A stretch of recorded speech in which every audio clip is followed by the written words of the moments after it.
ஓம் சாந்தி. பாபாவின் நினைவோடு 13/12/2025 முரளியின் சாரத்தை பார்க்கலாம்.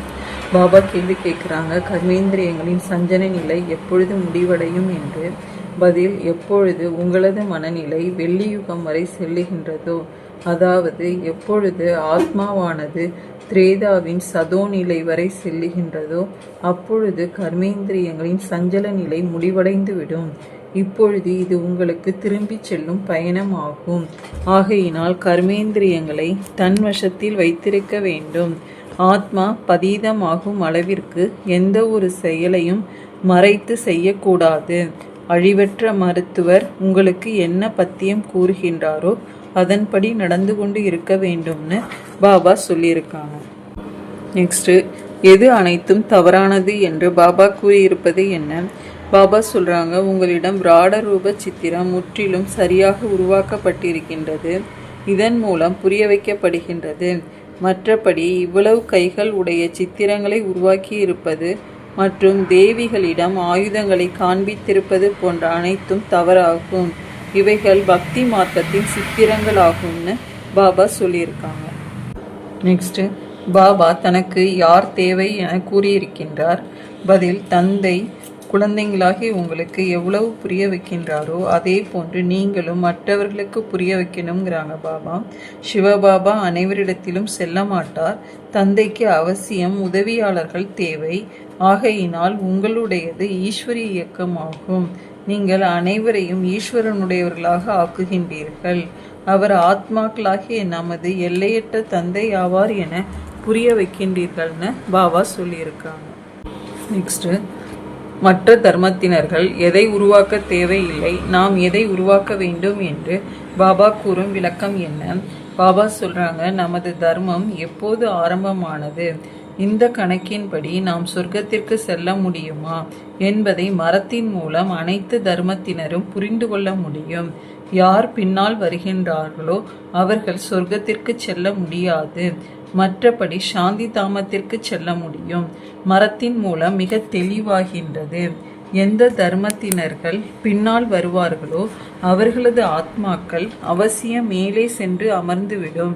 உங்களது புத்தியில் முழு அஸ்திவாரமும் போடப்பட்டிருக்கின்றது. ஆதி சனாதனா தேவி தேவதா தர்மத்தின் நாற்று நடப்பட்டு விட்டது. பிறகு மரத்தின் இலைகளை நீங்கள் தான் உருவாக்க வேண்டும் என்று தந்தை சொல்லுகின்றார். இலைகள் இன்றி மரம் இருக்காது. அதனால்தான் தனக்கு சமமாக ஆக்குவதற்கான முயற்சி பாபா செய்வித்து கொண்டிருக்கின்றார். மற்ற தர்மத்தினர்கள் இலையை உருவாக்க வேண்டிய அவசியம் கிடையாது. அவர்கள் மேலிருந்து வருகின்றனர், அஸ்திவாரம் போடுகின்றனர், பிறகு இலைகள் மேலிருந்து கீழே வருகின்றன. மரத்தின் விருத்திக்காக நீங்கள் இந்த கண்காட்சி போன்றவைகள் செய்கின்றீர்கள். இதன் மூலம் இலைகள் உருவாகின்றன. பிறகு புயல்கள் வருகின்ற பொழுது கீழே விழுந்து விடுகின்றன, வாடி விடுகின்றன. இந்த ஆதிசநாதனா தேவி தேவதா தர்மம் ஸ்தாபனை ஆகி கொண்டிருக்கின்றதுன்னு பாபா புரிய வைக்கிறாங்க. எதற்கு பற்றற்ற நிலை என்று கூறப்படுகின்றதுன்னு பாபா கூறுவது என்ன? பாபா சொல்றாங்க, தந்தைக்கு நிந்தனை ஏற்படுகின்றது இல்லையா, விகர்மம் அதிகமாகும்படியான எந்த காரியமும் செய்யாதீங்கிறாங்க. பத்தியமும் கடைபிடிக்க வேண்டும். மருந்து உட்கொள்ளும் பொழுதும் பத்தியம் கடைபிடிப்பர். புலி போன்றவைகளை சாப்பிடக்கூடாது என்று டாக்டர் கூறினால் ஏற்றுக்கொள்ள வேண்டும். கர்மேந்திரியங்களை வசப்படுத்த வேண்டும். ஒருவேளை மறைத்து சாப்பிட்டு கொண்டிருந்தால் பிறகு மருந்து வேலை செய்யாது. இதற்கு தான் பற்றற்ற நிலை என்று கூறப்படுகிறதுன்னு பாபா சொல்றாங்க. நெக்ஸ்ட், எதை பார்த்து நாம் பயந்துவிடக் கூடாது என்று பாபா கூறியிருப்பது என்ன? பாபா சொல்றாங்க, இதை செய்யாதீர்கள் என்று தந்தையும் போதனை கொடுக்கின்றார். சர்ஜன் இல்லையா? பாபா மனதில் பல எண்ணங்கள் வருகின்றன என்று குழந்தைகள் எழுதுகின்றனர். எச்சரிக்கையுடன் இருங்கள். அசுத்தமான கனவுகள், மனதில் எண்ணங்கள் போன்றவைகள் அதிகம் வரும். இதை பார்த்து பயந்துவிடக் கூடாது. சத்யுகம் திரேதாவில் இந்த விஷயங்கள் கிடையாது. நீங்கள் எந்த அளவிற்கு முன்னேறி நெருக்கத்தில் செல்லுவீர்களோ, வெள்ளியுகம் வரை சென்றடைவீர்களோ, அப்பொழுது கர்மேந்திரியங்களின் சஞ்சலம் நின்றுவிடும். கர்மேந்திரியங்கள் வசமாகிவிடும். சத்யுகம் திரேதாவின் வசத்தில்தான் இருந்தது இல்லையா? அந்த திரேதாவின் மனநிலையை அடையும் பொழுது வசமாகிவிடும். பிறகு சத்யுக மனநிலைக்கு வருகின்ற பொழுது சதோ பிரதானமாக ஆகிவிடும்.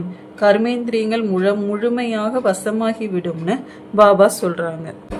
நெக்ஸ்ட், கல்பத்திற்கு முன்பும் இதுபோல் நடந்திருக்கின்றது என்று பாபா கூறுவது என்ன? பாபா சொல்றாங்க, பாரதத்தின் பழமையான ராஜயோகத்தை தந்தை தான் கற்றுக் கொடுக்கிறார் என்பதை நீங்கள் தெரிஞ்சிருக்கிறீங்க. எந்த மனிதனும் கற்றுக் கொடுக்க முடியாது. ஆனால் இந்த விஷயங்களை அனைவருக்கும் எப்படி கூறுவது? இங்கு அசுரர்களின் தடையும் அதிகம் ஏற்படுகின்றது.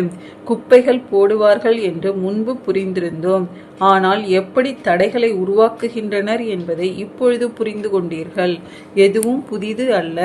கல்பத்திற்கு முன்பும் இவ்வாறு நடந்திருக்கின்றது என்று பாபா சொல்லியிருக்காங்க.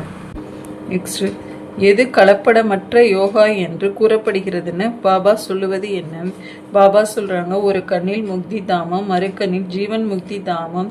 நீங்கள் சாந்தி தாமம் சென்ற பிறகு சுகதாமத்திற்கு வர வேண்டும். இது துக்கதாமம் ஆகும். இந்த கண்களினால் நீங்கள் எதையெல்லாம் பார்க்கின்றீர்களோ அவைகளை மறந்து விடுங்கள்னு தந்தையும் சொல்றாரு. தனது சாந்தி தாமத்தை நினைவு செய்யுங்கள். ஆத்மாவானது தனது தந்தையை நினைவு செய்ய வேண்டும். இதுதான் கலப்படமற்ற யோகான்னு சொல்லப்படுது. ஞானமும் ஒருவரிடம் மட்டுமே கேட்க வேண்டும். இது கலப்படமற்ற ஞானமாகும். ஒரே ஒருவரை மட்டுமே நினைவு செய்யணும். எனக்கு ஒருவரை தவிர வேறு யாரும் இல்லை. எதுவரை தன்னை ஆத்மா என்று நிச்சயம் செய்யவில்லையோ அதுவரை ஒருவரின் நினைவு வராதுன்னு பாபா சொல்லியிருக்காங்க. நெக்ஸ்ட், எங்கு இருந்தாலும் நாம் உயர்ந்த பதவியை அடைய முடியும் என்று பாபா உதாரணத்துடன் கூறியிருப்பது என்ன? பாபா சொல்றாங்க, உங்களுடையது எல்லையற்ற சந்நியாசமாகும். அவர்கள் காட்டிற்கு சென்று விடுகின்றனர். நீங்கள் வீட்டில் இருந்து கொண்டே நினைவில் இருக்க வேண்டும். நினைவில் இருந்து கொண்டே நீங்களும் சரீரத்தை விட முடியும். எங்கு இருந்தாலும் நீங்கள் தந்தையை நினைவு செய்யணும். நினைவில் இருந்து சுயதர்ஷன சக்கரதாரி ஆகின்ற பொழுது எங்கு இருந்தாலும் நீங்கள் உயர்ந்த பதவி அடைவீர்கள். எந்த அளவிற்கு நீங்கள் தனிப்பட்ட முயற்சி செய்வீர்களோ அந்த அளவிற்கு பதவி அடைவீர்கள். வீட்டில் இருந்தாலும் நினைவு யாத்திரையில் இருக்க வேண்டும். இப்பொழுது கடைசி ரிசல்ட்டிற்கு இன்னும் சிறிது காலம் இருக்கின்றது. பிறகு புது உலகமும் தயாராக இருக்க வேண்டும் இல்லையா? இப்பொழுது கர்மாத்தீத்த நிலை அடைந்து விட்டால் பிறகு சூட்சும வதனத்தில் இருக்க வேண்டி இருக்கும். சூட்சும வதனத்தில் இருந்து பிறகு பிறவியை எடுக்க வேண்டி இருக்கும்னு பாபா சொல்லி இருக்கிறாங்க. அச்சா, ஓம் சாந்தி.